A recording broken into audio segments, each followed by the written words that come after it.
Ideas Unlimited will not be heard today so that we may bring you the following special broadcast. An address by agricultural economist and former Undersecretary of Agriculture, John Schnittker. Dr. Schnittker was the final speaker in this year's Lou Douglas series under the auspices of the University for Man in Manhattan and Kansas State University. He is a Kansan. His bachelor's and master's degrees are from KSU, his Ph.D. from Iowa State. He is a former member of the Kansas State University faculty, and following his tenure as Undersecretary of Agriculture, he became president of his own consulting firm in Washington, D.C. The title of his address, The Crisis on the Farm, at Home and Abroad. Dr. John Schnittker. I'm really honored and pleased to be here. I don't often respond with alacrity, as the saying goes, when somebody writes or calls and says, we might invite you, or would you be available about a certain time. But when Wayne Rohrer called and wrote and raised the possibility that I might be invited to this series, I was really excited, and I hoped that I would be invited. So in being here tonight, I really fulfill a modest dream of being on this lecture series. I think it's fitting that Lou Douglas' memory should be honored with a lecture series on serious issues of public concern, the kind of issues that he himself was always concerned with. I suppose I'm the only lecturer in the series this year, and perhaps in the years it's been going, who knew Lou Douglas personally. And I feel, therefore, the right to say a personal word about him. We were often associated on campus in the few years that I was here on the faculty, intermittent years, here for 2 years and gone and back again for a year. But nonetheless, our paths crossed in joint seminars of political science and agricultural economics, in working jointly in a Kansas State University, Kansas University project or two, and our points of view sometimes merged because we both had a kind of a similar political philosophy. Many of you remember that Lou Douglas wasn't a member of any organized political party. He was a Democrat. Come on, it's an old Will Rogers joke. In any case, I last ran across Lou Douglas and Mary Douglas at the Democratic National Convention in New York in 1976, quite by accident. Had a delightful reunion with them in New York City, and was shocked and saddened a few years later to learn that he was gone.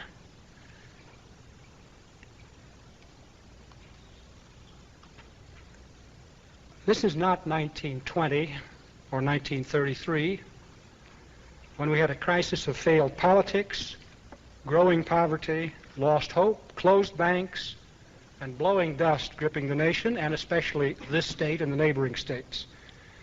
A time when the sheer physical isolation and the financial limitations of most people cut us off from the rest of the world, or even from the next county. A time when a president can say, as one did in the mid-1920s, upon vetoing a farm assistance bill, that the farmers have always been poor and there's not much you can do about it. Crises, I think, are different in 1983 than they were in 1933, and perhaps less critical. Certainly, we dilute and sometimes demean our terms by using them too freely, by calling a problem a crisis and then being a little surprised when nobody pays much attention to it. The farm crisis that I wish to address is not principally a financial crisis, although many farmers are in serious difficulty, and most farmers have lost equity in the past few years. It is not a crisis of soil erosion or environmental damage, although there is too much of each of those. It is not principally a national budgetary crisis, with agricultural programs costing too much and causing a large increase in the federal deficit, larger than the public interest would allow, although if we keep going, that may still be true. Spending for farm programs this fiscal year, for example, will be about 3 times as high as in any previous fiscal year, not even counting the payment in kind programs, which I'm sure have been in the newspapers out here as well as across the country. I chose, in addressing this topic, the crisis on the farm, to step back a little from the farm and from the problems facing individuals and the agribusiness industry, and to discuss more fundamental issues. How we got into the mess that American agriculture is in, and perhaps very late in this lecture, a few ideas on how we might begin to move out. But before that, let's look back a little. National policy and agricultural policy were once indistinguishable. The emphasis for at least the first century following American independence was on building a nation, settling the land, building transport systems, communication networks, getting an agrarian economy underway. In the late 1900s, government began to play a more institutionalized role in agriculture. A separate cabinet agency, the U.S. Department of Agriculture, was established.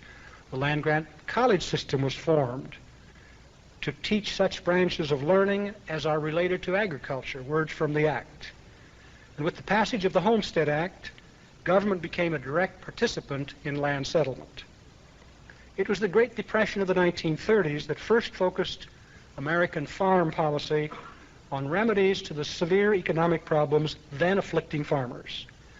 Although agriculture no longer dominated the economy in the 1930s, it remained a central force, and in some states and regions, like Kansas, was predominant. Thus, restoring health to the farm economy was a major component of the New Deal recovery program, and the AAA, the first modern farm bill, was passed in Roosevelt's first 100 days. And when that Agricultural Adjustment Act of 1933 and its successors, with those acts, the federal government assumed a direct role in the support and the stabilization of farm prices. That role has changed over time, but it has not been relinquished to the present day and is not likely to be relinquished in this decade. No substantial commodity in this country, once under price support, has been removed by law from price support programs. The sugar price support lapsed for a few years on one occasion, but it's back again. There's a lot of continuity, a lot of momentum in these price support operations once they get started. Programs to help rural non-farm people were also launched back in the 1930s, but they never attracted the political support that developed around the commodity price support programs. There remains to this day a marked contrast in the identity and the continuity that has characterized commodity price support programs, acreage limiting programs, compared with rural development, nutrition, and other people programs. Perhaps the growing interest of farm and rural women and urban people in national agricultural and food policy can help to balance this situation in time. It is startling to discover, when you look at the budget, that in the 1982 and 1983 fiscal years alone, the present time, federal spending for commodity price support programs increased by nearly $30 billion over spending in the two previous years, while spending for these other programs, rural development and food distribution and human nutrition, the people programs that nobody was really much interested in, declined by several $billion at the same time. Agricultural policy was once pretty simple and concrete compared to today until about 20 years ago. 20 years ago, the agricultural problem was not yet intimately linked to food problems, food distribution, food stamps, and so forth, although both farm and food programs were administered by the Department of Agriculture. The relationship of farm policy to trade policy was just developing as farmers and farm organizations discovered the export market and as our exports began to expand. Traditionally, agricultural policy was of interest principally to farmers, to rural people, to farm organizations, and the political representatives of rural states and districts. Price and income policies made in the 1930s and 1940s, usually under the guise of helping the small farmer, were defended and only grudgingly changed in those years by a small community of officials, experts, and interest groups with little attention to or from others in the country. I'm sure that Lou Douglas in his classes might have referred to this method of making policy, as some political scientists have referred to it, as the iron triangle of political decision-making, in which the chairman of a responsible committee of Congress, the heads of the agencies administering the programs, and the leading people in the national farm organizations simply got together and decided what should be done, and that is pretty much what was done 40 and 50 and 60 years ago without a lot of public discussion. Budget costs and commodity surpluses became an occasional problem in the 50s and 60s, but they were seldom serious enough to force changes in policy. By 1960, I recall, the cost of owning the huge surpluses of that time became a bit of a problem. They may have speeded some policy reforms in the 60s, but I think the budget, the limitations of the budget, have usually been overrated as a determinant of agricultural policy. And then the base of agricultural policy began to be broadened. A number of factors have changed in the past decade or two, increasing the complexity of farm and food policy and broadening the constituency of interested persons and groups. First, we had the end of that long period of agricultural surpluses and low returns to farmers. About 11 years ago, we had the so-called Russian wheat deal. We had bad crops in China and several other countries. And suddenly, export trade rose, farm prices increased sharply, and American agriculture, consumers, the government all had to cope with worldwide shortages instead of surpluses, especially for grains and oilseeds.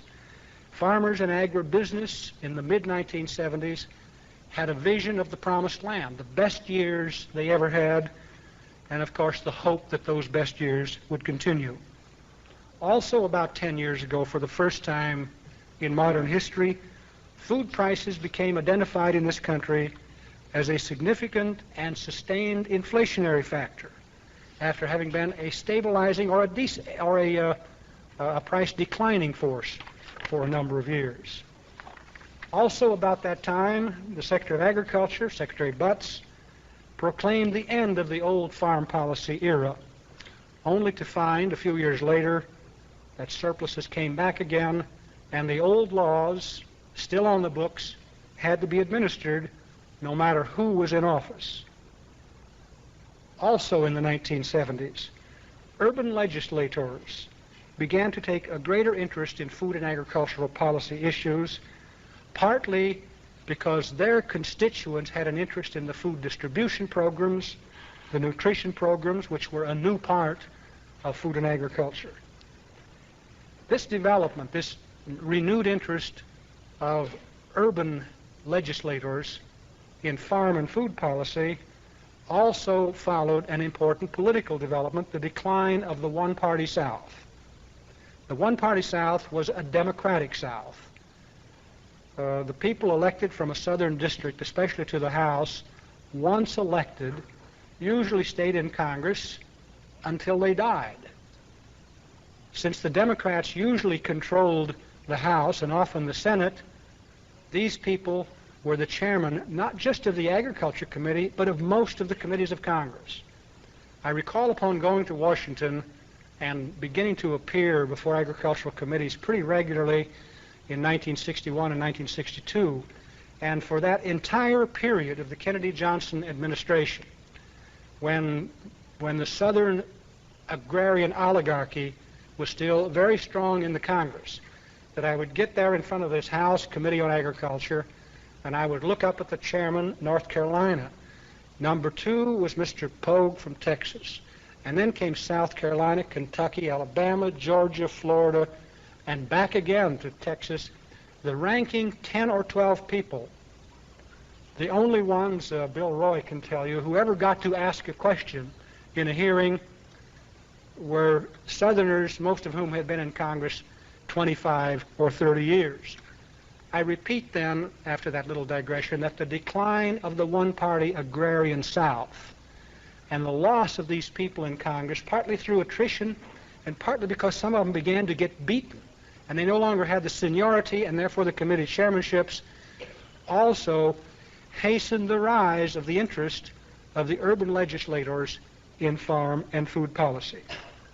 And finally, we had in that same period, 10 or 12 years ago, the rapid expansion of agricultural exports, in particular the policy of permitting and encouraging large and variable exports to the Soviet Union and other Eastern Bloc countries. This introduced an added dimension to agricultural policy, as well as a major source of instability to agricultural product demand. It further broadened the circle of interests around the table, claiming a stake in the making of agricultural policy. It highlighted food's role in international accounts, the balance of payments, but it also highlighted, unfortunately, the potential use of food and agricultural commodities as a diplomatic tool. Food as a weapon, remember that unfortunate phrase? Actually using food as a diplomatic weapon has added a great deal of instability and uncertainty to the farm sector during the past 10 years. And so by the end of the 1970s, agricultural policy had become anything but simple and self-contained. The number of issues had expanded, as had the number of players in the policy-making process. The role of the traditional leaders and their constituencies had been diluted accordingly. The chairman of the House or Senate Committee on Agriculture was no longer automatically a Southern agrarian Democrat, controlling not just votes in the Ag Committee, but votes in other parts of the Congress on the committees. Farm bills were called Food and Agriculture Acts for the first time in the 1970s. And indeed, some of the traditional agriculturalists were asking by this time whether there still remained an identifiable set of policy concerns that could be labeled agricultural policy, or whether the interests of the farm sector had so merged into the mainstream of food, public welfare, financial, and diplomatic concerns that its distinctive nature had disappeared. These changes in agricultural policy inevitably, in agricultural policy making, inevitably affect the results, but they do not necessarily improve them. I think an observer is hard-pressed to judge the results of recent agricultural policy decisions in Congress or in the executive branch to be any better in a general sense than the policy decisions of previous decades. I think this was especially true in 1982 and 1983, when a combination of general recession, weak export demand, flaws in the agricultural policy law, and delays in its administration have spawned a record level of surpluses and the lowest returns to farmers and agribusiness for many years, and as yet no general plan on how to dig our way out of it. I think the question of farm policy for who is it all for, is worth examining. Agricultural policy in the U.S. has always been justified as helping mainly the small farmer, but it has seldom done so, especially in the past 20 years. Whereas farmers were 25% of the U.S. population 50 years ago, they are less than 3% today. On one end of the scale, we have about 300,000 farms, 12% of all the farms, each with annual sales of over $100,000, and these farms account for close to 70% of all our farm output. On the other end of the scale, we have 2.1 million farms with annual sales of less than $100,000 per farm, producing and selling just over 30% of the total farm output.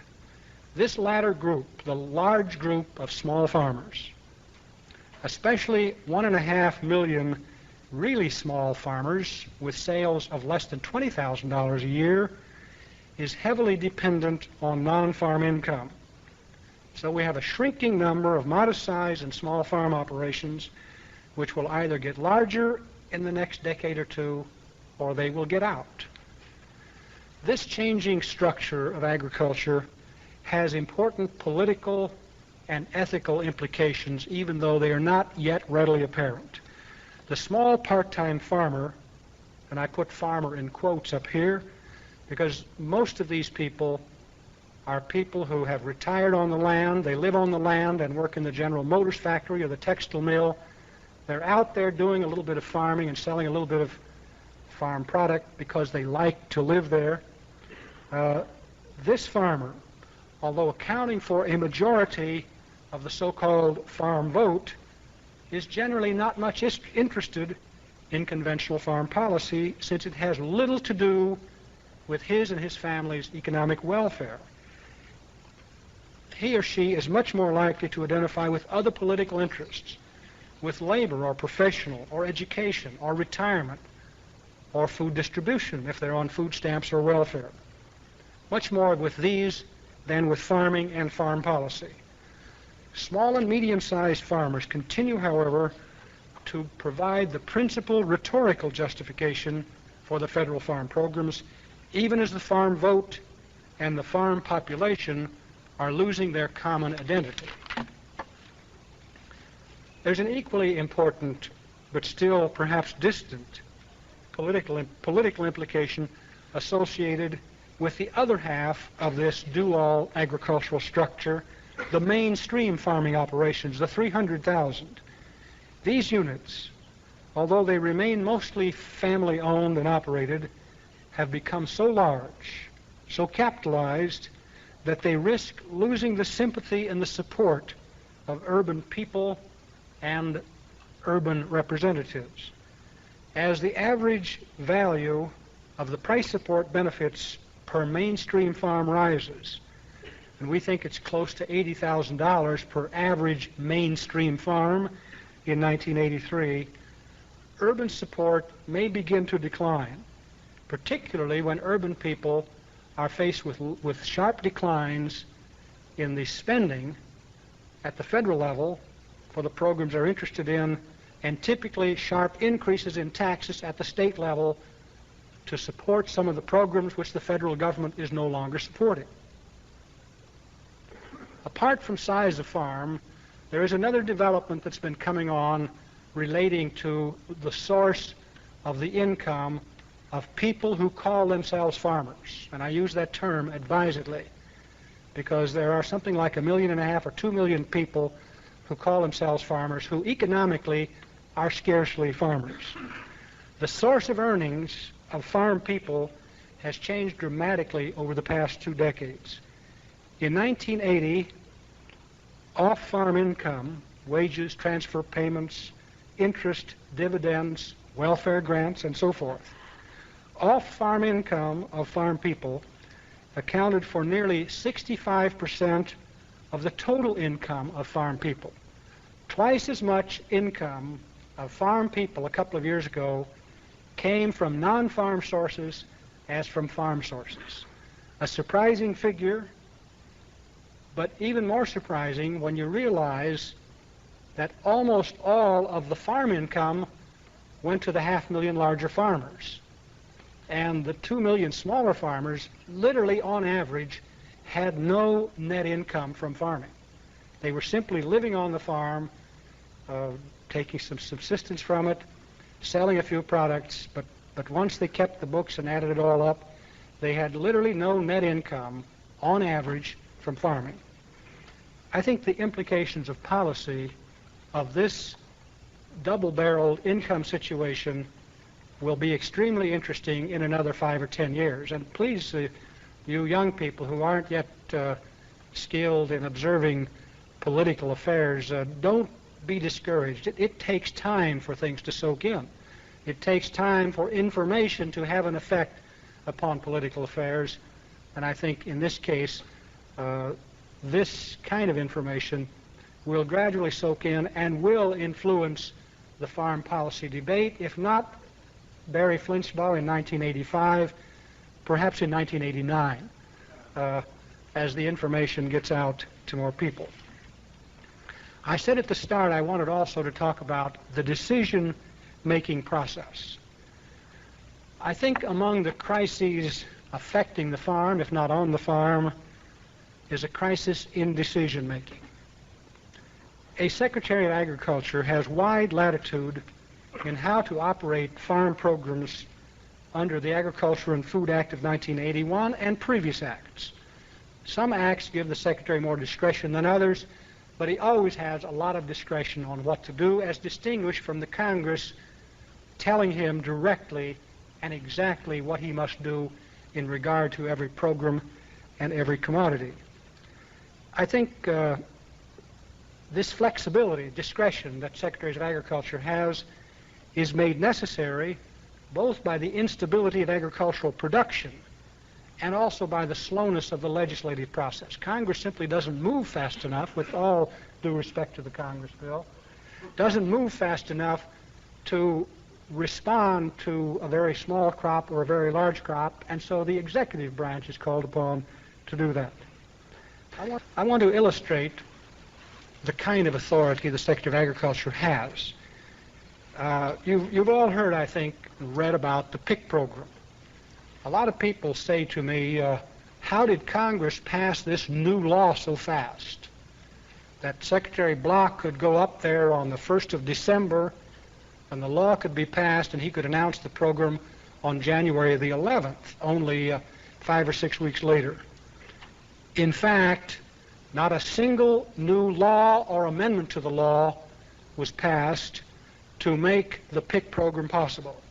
There was no new authority, nor was there any material new information that came into the agricultural economy between the early January announcement of weak programs for the 1982 crops, the late September announcement of weak programs for the 1983 crops, and the January 11 announcement this year of a massive, the most massive intervention in the farm economy that we have ever had. It was all done under the same legislative authority, which I think illustrates how much latitude and how much discretion the Secretary of Agriculture has. What happened was easier than passing a new law. The administration simply opened its eyes and changed its mind, giving up for the moment that in the face of a 2.25 billion bushel corn surplus and an 800 million bushel wheat surplus, giving up the notion that you could get rid of that entirely by an export solution, as nice as it would have been. Having seen the light, the administration found ample authority in existing laws to conduct an extremely ambitious program on a tight time schedule and to do it reasonably well so far. Congress played a very interesting role in this, a strictly hands-off role. Secretary Block solicited the support of key members of Congress, and what he got was a hands-off attitude. You go ahead, Mr. Secretary, and let's see how it works. And so he has an opportunity to either claim all or most of the credit, if it works well and he's very lucky, or to take all or most of the blame if it goes the other way. I think this question of broad discretion in the hands of the Secretary of Agriculture bears another word. It is also illustrated by the fact that the need for the massive intervention to limit plantings in 1983 arose directly out of Secretary Block's failure to properly exercise the same discretionary authority properly in 1981 and 1982. Two elements of current farm programs bear examination in that regard, both to help understand current actions and to help us learn from the mistakes of the past in considering and understanding future farm policy and program decisions. These two elements or examples are as follows. I've already mentioned the decisions in January of 1982 to establish what I simply can call weak and ineffective acreage reduction programs for the 1982 crops, permitting the surplus to build further. And the decisions late last year for 1983 crops, decisions which he later had to rescind. These decisions were taken mostly in contradiction to information that was generally available, and they contributed directly to the size of the surplus problem that Secretary Block is now trying to solve. The second example is in a similar vein. Secretary Block's failure to act in 1981 to limit the quantities of that year's grain that entered the farmer-owned reserve, and decisions in January 1982 to admit unlimited quantities of that crop to the reserve were equally damaging. These actions, letting far more grain, wheat and corn and other grains, into the farmer-owned reserve than was ever contemplated in the law or the legislative history, set the stage for the high-cost 1983 effort to get the grain back out of the reserve without allowing prices to rise to much higher levels. And so now the government, the farmers, and the trade are all engaged in a crash effort to overcome in a few years the combined adverse effects of past and current legislation, faulty policy decisions, worldwide recession, political interference in grain exports, and record crops. That effort will take longer and will cost far more than if appropriate decisions had been made beginning 2 years ago. I think the Department of Agriculture is being less than helpful in the present situation in letting it go around the farm policy grapevine, the trade, the farm organizations, that maybe the PIC program only has to be run 1 year, or at most a reduced program for a second year, and then it will all be over.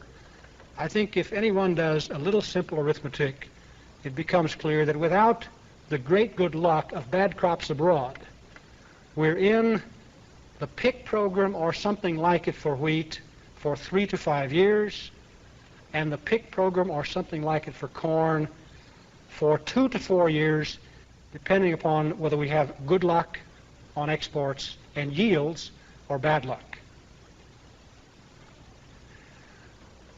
Perhaps the most nagging problem of all, and the one that will be most difficult for the farmers and the farm organizations to take and to adjust themselves to, I put under the heading starting over on export expansion.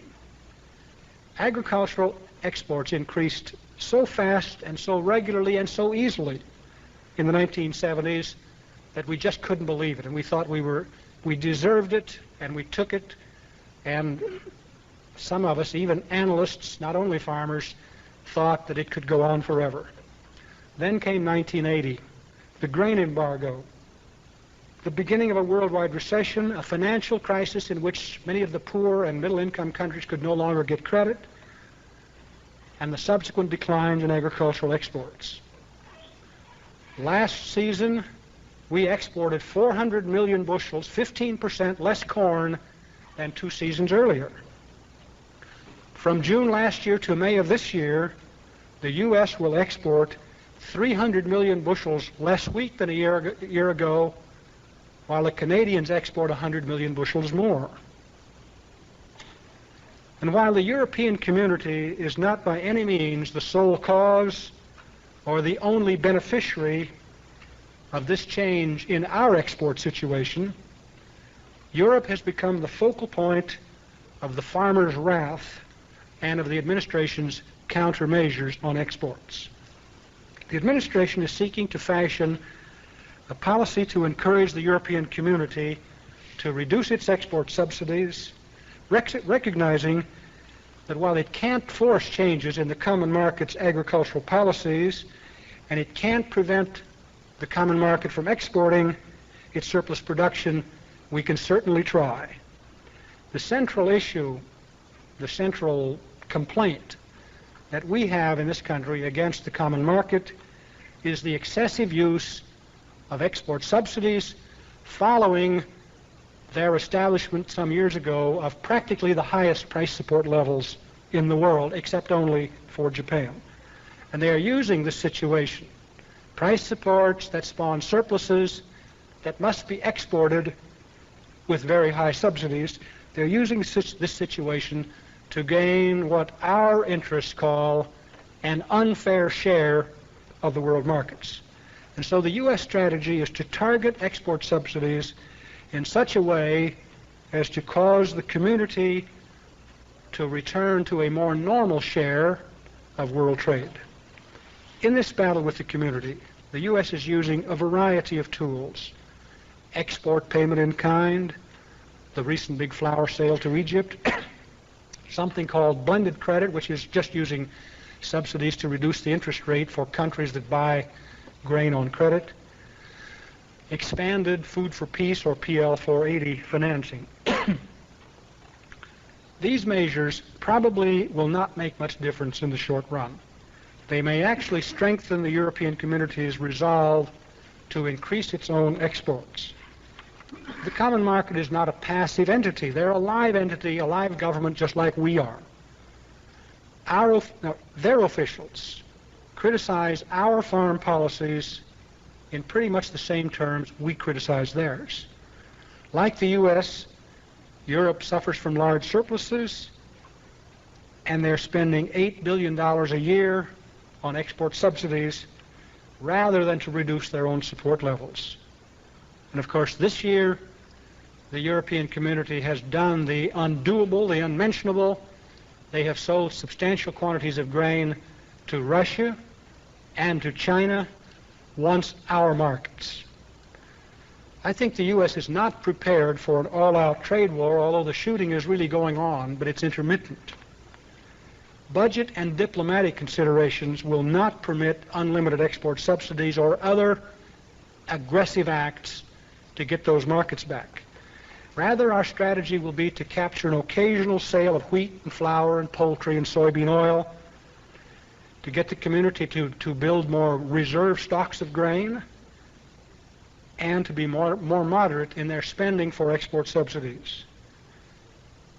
Another good grain crop in Europe, together with generally poor export demand in the world, would probably make stock accumulation in Europe as unattractive as it is here.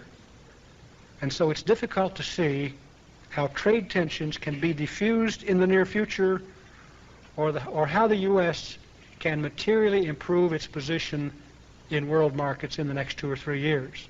Again, barring that big drought abroad so that their demand increases sharply and unexpectedly. Well, these problems and others will eventually bring to the front a new agenda for agricultural policy, and possibly a new agricultural policy at the end of the road. I think we are approaching a major turning point in food and agricultural policy.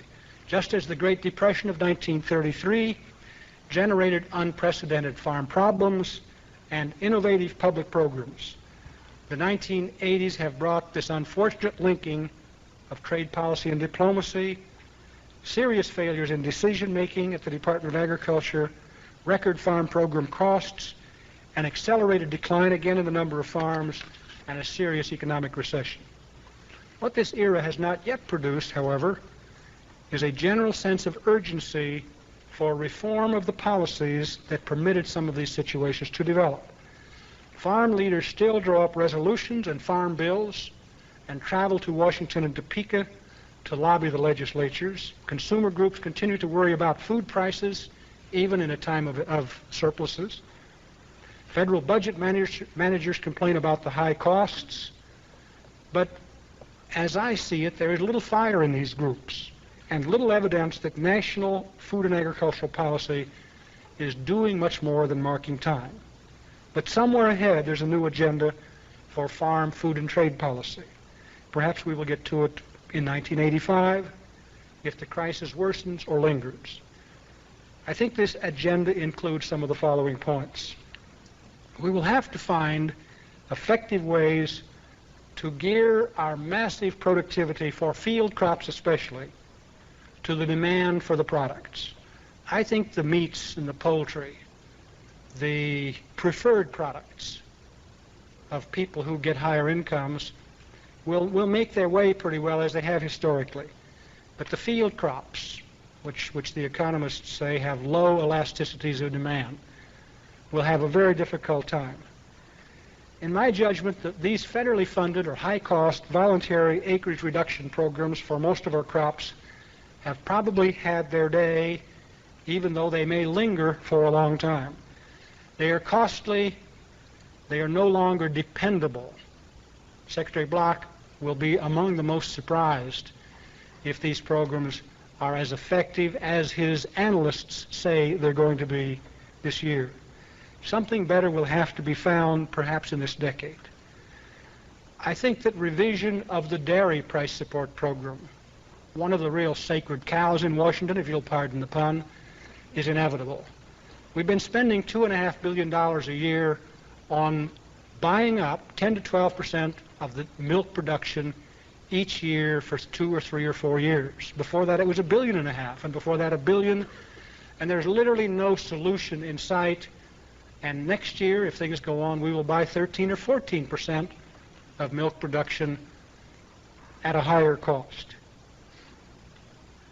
I think developing a coherent trade policy will be on this new agricultural agenda. All recent presidents since Mr. Nixon have blundered into embargoes of one kind or another against the USSR or Eastern Europe on dubious political grounds and with even more dubious results. All have been hurt politically by it, but farmers have been hurt most of all. Now we're back in the export subsidy business based on day-to-day decisions without a real policy and without any reform of the local, the domestic farm policy legislation, which has contributed so much to our trade problems. Our price support levels, although far lower than Europe's or Japan's, do conflict with our trade objectives.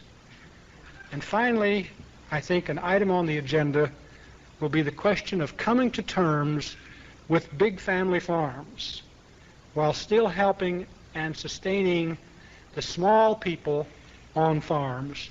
This is a very uncomfortable issue. As I have said, only a handful of the 2.5 million farm families benefit materially from the farm programs. The distribution of farm income and program benefits, together with record spending levels, will surely play a role in future farm policy, but it has a long fuse. Like these other issues, it will take a long time. Well, I've come to the end of my string. I believe the chairman said there will be an opportunity for questions and discussion, and I have planted the usual number of friendly questions in the audience, but those of you who don't have a question written out for you, I hope you will rise up and ask it just the same. Who does have the first question? Yes, sir. Dr. Schnittker, I have basically two questions. One relates to the PL 480 program. I'm wondering if we're going to see more emphasis in the Title I use of local currencies, or we'll go to the Title II where we have the grants, and if we'll avoid some of the abuses of the early 60s where, for example, rice was dumped indiscriminately. And my second question deals with coming to terms with big family farms. You mentioned that at the end of your speech, and I'd like you to elaborate a little more. All right. On the question of PL 480, which is Food for Peace for you uninitiated, this program was established in 1954. It was really sort of the beginning of the big export push. It did help build markets, but as the young man said, it also dumped rice and wheat too sometimes indiscriminately in Asian countries especially, pushing the prices of their own crop down, damaging their cultivators, and damaging their prospects to pull themselves up by their own bootstraps. This program will be expanded, I'm quite sure, as part of the many-sided effort to get a little more shipped abroad. You mentioned Title I, which was a foreign, we would sell wheat to India for rupees, and of course we had no use for the rupees, and so they more or less just stayed there and built up balances. I think Title I, if it's expanded materially, will be mainly for long-term credit, which is theoretically and perhaps actually repayable. Commercial credit is typically up to 3 years. Maybe they will get 10 or 20 years rather than giving us rupees which we can't use. The so-called Title II, which is a grant program used mainly by Catholic Relief and Church World Service and the Quakers and so forth, will be expanded, but there's a distinct limitation on how much those kind of programs can absorb, because they deal with processed foods and they take them directly to families and institutions. While you're thinking of another question, I want to say just a word about the question of coming to terms with large farms, large family farms. What I mean here is simply recognizing that it is those 300,000 to 500,000 large, mostly family farms who are marketing practically all of the farm products we sell, who are getting practically all of the benefits of the kind of farm programs I've talked about tonight, but doing it with programs that were designed for an entirely different agriculture. Let's design in the next 5 or 10 years a set of programs that this new type of farmer could, to some extent, manage himself through associations, maybe even finance himself. There's a lot of discussion going on in some farm associations today about farm programs that would be fully or partly self-financing. The tobacco program, with apologies to the Farm Bureau, is theoretically self-financing, but and while it's working pretty well, it isn't working perfectly.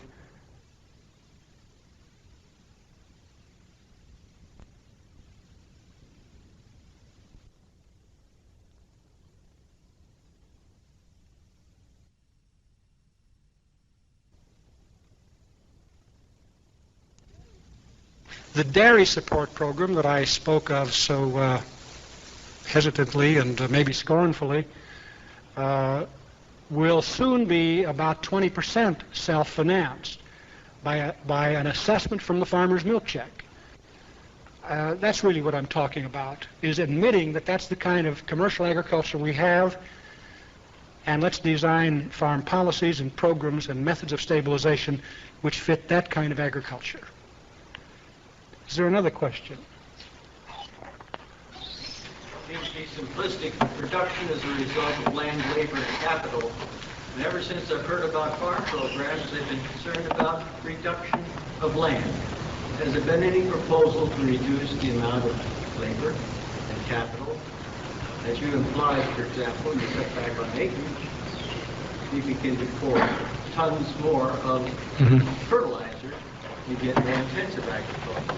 Has there been any restriction or concern or discussion of reduction of the amount of fertilizer that you pour into the reduced amount of land? I don't believe there's ever been any discussion of that. From the very start, we were on this track of acreage reduction. When it began in 33, 4, 5, there was very little commercial fertilizer put on, and at that time, very little capital compared to today in the way of big tractors and so forth.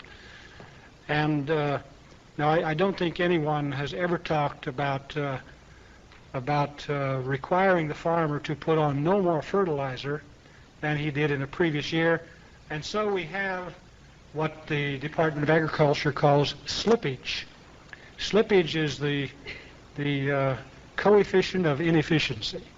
If you cut the acreage back 30%, you expect production to decline by 12 to 16%, roughly half as much as the historical experience, because farmers do pick the best land. They do a better job of farming a little bit, and they put on more fertilizer and other chemicals, and so they typically get higher yields. Schnittker? Yes. I've been meeting with some people today from foreign countries, and they're quite concerned about what the effect this PIC program will have on the availability of supplies in the world market. And what would you say to them if they ask, well, will this make the U.S. a more unreliable supplier in the world market? And are we going to have to pay higher prices than we really want to? If your question refers specifically to the season just ahead, I would say that while there's a chance that we could go from a huge corn surplus to a corn shortage, the chances aren't very great. I would anticipate that in the year ahead, the amount of corn and wheat, cotton and sorghum grain that is harvested and pulled out of storage will be the equivalent of very large crops, and that farm prices should not rise any or very much beyond the little rise we've had if things work right. It is certainly would be contradictory to have a significant and sustained rise in corn and wheat and cotton prices when we've still got 3.5 billion bushels of corn hanging over our heads. So the program should be managed so as to keep prices from falling below supports, but not to encourage them to rise far above supports. And it would take a hell of a crop failure to give us a corn shortage by 1984, but it could happen. Your projected scenario then of maybe having a PIC program for the next 2 to 5 years, you're saying you really may not have to worry about it for the next several years. Well, in wheat, I would put it 3 to 5 years. Corn, perhaps 2 to 3.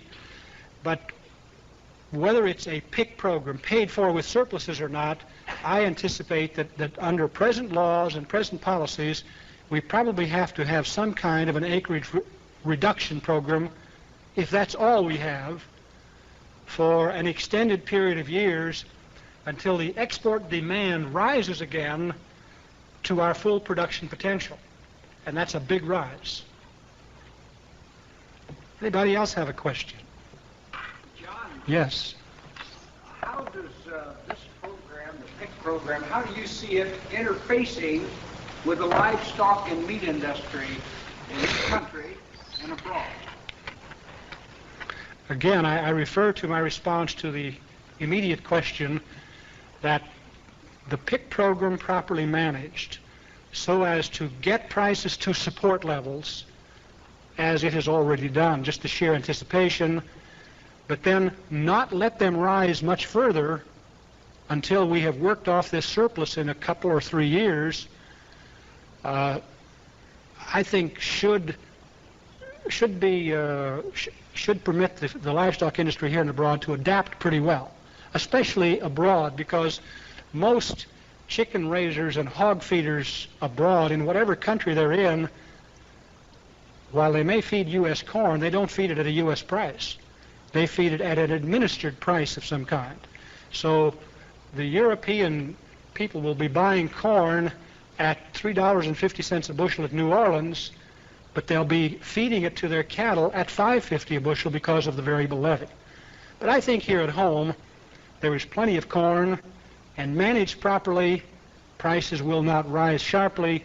Therefore, the livestock industry should not have a terrible time. It may even be that milk production will stop rising as feed costs rise a little bit. Just in addition to that, did I interpret you maybe as saying that probably in this whole complex that we in the United States agriculturally might be safer to depend on a domestic market rather than, and be disciplined more toward the domestic market rather than trying to produce for a countervailing export market, which is very elusive? No, I didn't intend to say that. I hope I didn't say that. I think I said that the export market, which grew so abruptly and so nicely, the rise has come to an end, and we can't depend upon a continuing rise. But I think we have to continue to try to expand exports for balance of payments purposes, if no other reason. No, our only hope, Don, to get back to full production, especially of corn and also of wheat and cotton, is a rising export market. Otherwise, we're either in very low prices or continuous production adjustment of one kind or another. Another question. How can we get Japan to buy more beef? How can we get Japan to buy more beef?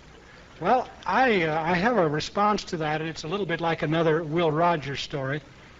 Again, for you young people, Will Rogers is a famous American humorist. 100 years ago, Will Rogers went into President Wilson one day during World War I, and he said, "I have the solution to the U-boat problem, the submarine problem." And President Wilson said, "Well, tell me." And Will Rogers said, "Well, you drain the Atlantic." And the president said, "Well, how in the hell are we going to drain the Atlantic?" And he said, "That's your problem. I'm just a policy man." And so my answer's in the same vein. You get the Japanese to lower the price of beef at retail from $20 a pound to $5, and they will import a lot more beef. But with that high price support level, whatever it is, they're protecting their own little beef industry, and of course they won't lower the support level materially. Well, yes, question?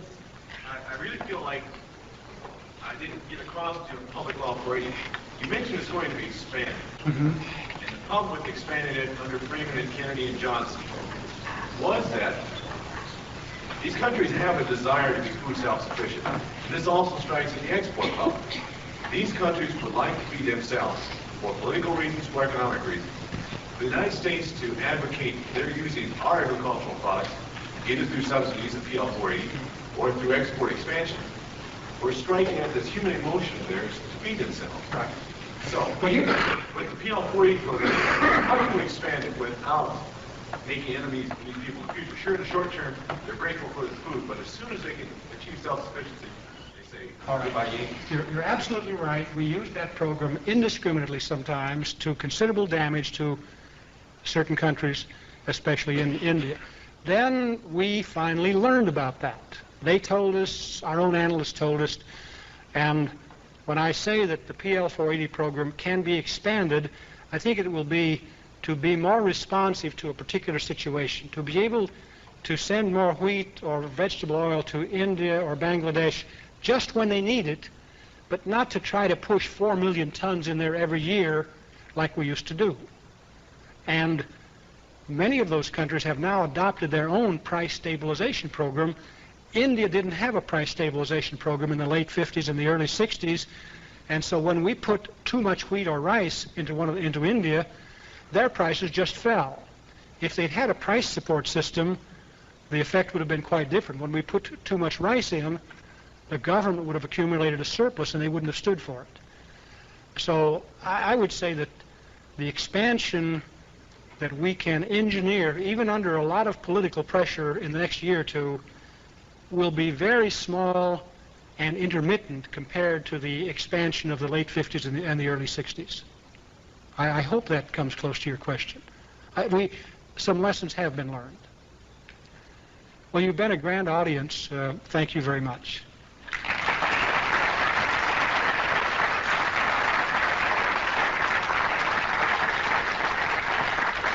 You were listening to an address by and a question and answer period with Dr. John Schnittker, former Undersecretary of Agriculture, agricultural economist, Kansan, former member of the Kansas State University faculty, now president of his own consulting firm in Washington, D.C.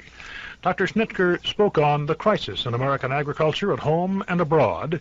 He is the final in this year's Lou Douglas series, sponsored by Manhattan's University for Man and the Political Science Department at Kansas State University. This has been a presentation of KSAC News and Public Affairs.